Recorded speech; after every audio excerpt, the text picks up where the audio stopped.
पति, पत्नी और नौकरानी। शीतल और अभिमन्यु की शादी को 5 साल हो चुके थे, लेकिन अभी तक उनका कोई बच्चा नहीं हुआ था। इसकी वजह से शीतल और अभिमन्यु परेशान रहते थे, लेकिन उन दोनों से ज्यादा परेशान थी शीतल की सास, यानी अभिमन्यु की माँ जानकी देवी। जानकी देवी चाहती थी कि जल्दी से जल्दी उनकी गोद में पोता या पोती आ जाए, और इसीलिए वो अपनी बहू शीतल को लेकर एक दिन हॉस्पिटल पहुंची। डॉक्टर मैडम, जरा ठीक से चेक करके बताइए ना, कई बड़े बड़े डॉक्टर को दिखाया है, लेकिन मेरी बहू माँ ही नहीं बन पाती। मैंने शीतल को बहुत अच्छे से चेकअप किया है। देखिए, बात यह है कि शीतल के अंदर माँ बनने की कैपेसिटी नहीं है। ये आप क्या कह रही हैं डॉक्टर साहब? कोई तो इलाज होगा ना, कोई दवाई दे दीजिए। देखिए, कुछ प्रॉब्लम ऐसी होती है जिनका कोई ट्रीटमेंट नहीं होता। आई एम सॉरी टू से, लेकिन शीतल कभी माँ नहीं बन सकती, क्योंकि उसके यूट्रस में अंदर से ही कुछ प्रॉब्लम है। घर आने के बाद क्या हुआ माँ? कहाँ लेकर गई थी आप शीतल को? अरे कहाँ लेकर जाती, डॉक्टर मैडम के पास ले गई थी, लेकिन तेरी बीवी तो कभी माँ बन ही नहीं सकती। मम्मी जी, इसमें मेरी क्या गलती? अगर अंदर से कोई प्रॉब्लम है तो उसमें मैं भी कुछ नहीं कर सकती। जानती हूँ, ये बात डॉक्टर के मुंह से सुन चुकी हूँ। अब दोबारा मेरे सामने इस बात का गाना मत गा। अरे माँ, परेशान होने की जरूरत नहीं है, हम सोचते हैं ना कुछ। अरे क्या सोचेगा तू?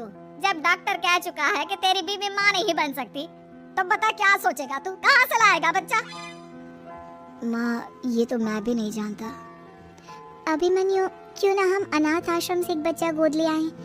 क्या फर्क पड़ता है बच्चा हमारा हो या गोद लिया हुआ? आई बड़ी बातें बनाने वाली, क्या फर्क पड़ता है? अरे क्यों फर्क नहीं पड़ता? मुझे इस वंश को आगे बढ़ाने के लिए मेरे बेटे का खून चाहिए, किसी दूसरे का नहीं। लेकिन माँ, आप जानती हैं कि ये अब पॉसिबल नहीं है। मैं कुछ नहीं जानती। मैं किसी पराये की औलाद को इस घर में अपना पोता या पोती बन के बढ़ता हुआ नहीं देख सकती। मेरा वंश मेरे बेटे के खून से ही आगे बढ़ेगा। लेकिन मम्मी जी, ऐसा कैसे हो पाएगा? आप अच्छी तरह जानती हैं ना, मेरा और अभिमन्यु का बच्चा नहीं हो सकता। तो मैं अपने बेटे की दूसरी शादी करवाऊंगी, और अपनी दूसरी बीवी से ये मुझे बच्चा पैदा करके देगा। ये आप क्या कह रही हैं माँ? मैं किसी और से शादी नहीं करने वाला। मेरे रहते हुए आप अभिमन्यु की शादी किसी और से करवाएंगी मम्मी जी? आप ऐसा कैसे कर सकती हैं? तो बस देखती जा बहू, मैं ऐसा कैसे कर सकती हूँ। कुछ दिनों के बाद, अभिमन्यु, मैंने तेरे लिए लड़की ढूंढ ली है। माँ, मैं आपको कितनी बार समझाऊं, मुझे किसी से शादी नहीं करनी है। पहले मेरी बात सुन। ये जो चमेली है ना, हमारे घर में काम करने आती है, वो तुझसे शादी करने के लिए तैयार है। मम्मी जी, आप अभिमन्यु की शादी एक नौकरानी के साथ करवाएंगी? वो इसलिए क्योंकि चमेली दिखने में बहुत खूबसूरत है, बच्चा भी सुंदर ही होगा। मम्मी जी, लेकिन एक बच्चे के लिए अपने बेटे की शादी नौकरानी के साथ करवाना, क्या ये सही है? अगर अभिमन्यु ने शादी नहीं की ना, तो मैं अपनी जान दे दूंगी। अब देख लो, अगर तुम्हें अपनी माँ की जान प्यारी है तो तुम्हें इस नौकरानी के साथ शादी करनी ही होगी। इस तरह जानकी देवी अपने बेटे अभिमन्यु की शादी नौकरानी चमेली के साथ करवा देती है। कुछ दिनों के बाद, नौकरानी से मालकिन बन के तो मजा आ गया, अब तो मैं इस घर की मालकिन हूँ। देखो, अपने आप को ज्यादा मालकिन समझने की कोशिश मत करो। एक बार तुम्हारा और अभिमन्यु का बच्चा इस दुनिया में आ जाए, उसके बाद तुम इस घर से हमेशा के लिए चली जाना। अरे जाओ जाओ, किसी और के आगे बातें बनाना, एक बच्चा तो पैदा नहीं कर सकी। बढ़िया आई, जाओ जाकर मेरे लिए कॉफी बना कर लाओ। नौकरानी मैं हूँ या तुम? मम्मी जी, देखिए ना, शीतल मुझसे किस तरह से बात कर रही है। शीतल, तुम्हें पता है ना चमेली प्रेग्नेंट है, मेरे बेटे के बच्चे की माँ बनने वाली है। वो जैसा कहती है वैसा करो। लेकिन मम्मी जी, वो मुझे नौकरों की तरह ट्रीट कर रही है। अरे तो करेगी ना, वैसे भी बहू तुम हो किस काम की, एक बच्चा तो पैदा नहीं कर सकती। जाओ अब घर के सारे काम करो और चमेली को आराम करने दो। थैंक यू मम्मी जी, भगवान आपका भला करे। आप नहीं होती तो मैं नौकरानी से महारानी कैसे बनती? देखो, तुम्हें जो चाहिए सब मिलेगा, खूब खाओ पियो, मजे की जिंदगी जियो, लेकिन बस मुझे एक बच्चा पैदा करके दे दो। कुछ दिनों के बाद, मम्मी, बच्चे के लिए आपने मेरी शादी चमेली के साथ करवा तो दी, लेकिन दिन और रात का चैन मिट गया है। सारा दिन शीतल और चमेली की बहस चलती रहती है। अब शीतल को इस घर में रखने से क्या होगा? मैं तो कहती हूँ उसे घर से निकाल दो, है भी किस काम की। मैं ऐसा नहीं कर सकता माँ, वो मेरी पत्नी है, उससे बहुत प्यार करता हूँ मैं।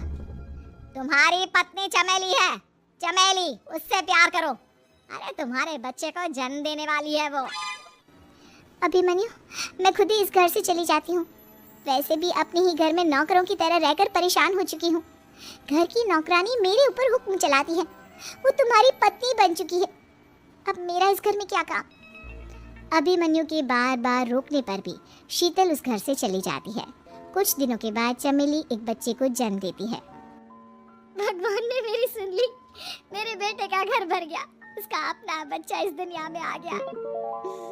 मम्मी जी, बच्चे को हाथ लगाने से पहले मेरी एक शर्त तो सुन लो। तुम कहना क्या चाहती हो चमेली? आपकी मम्मी को बहुत शौक था ना अपने पोते को खिलाने का। अब देखो, इस दुनिया में हर चीज की कोई ना कोई कीमत तो होती है।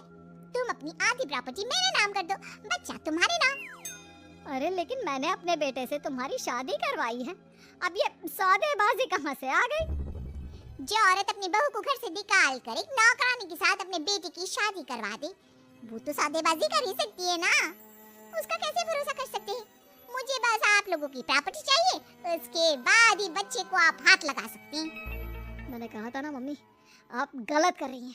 देखिए, उसका नतीजा आपके सामने है।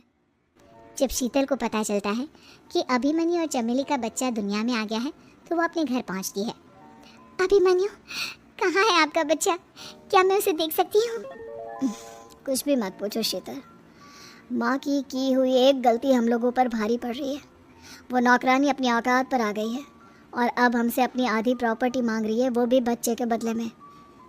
एक बात कहूँ अभिमन्यु, आप उससे कुछ भी देने से मना कर दो। अरे कैसी बात कर रही हो? मेरे बेटे की औलाद है उसके पास, ऐसे कैसे मना कर दे? मम्मी जी, वो अभिमन्यु का बच्चा नहीं है, वो चमेली और उसके बॉयफ्रेंड का बच्चा है। ये तुम क्या कह रही हो शीतल?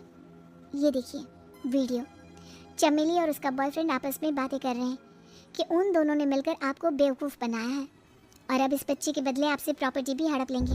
हे भगवान, ये मुझसे क्या हो गया?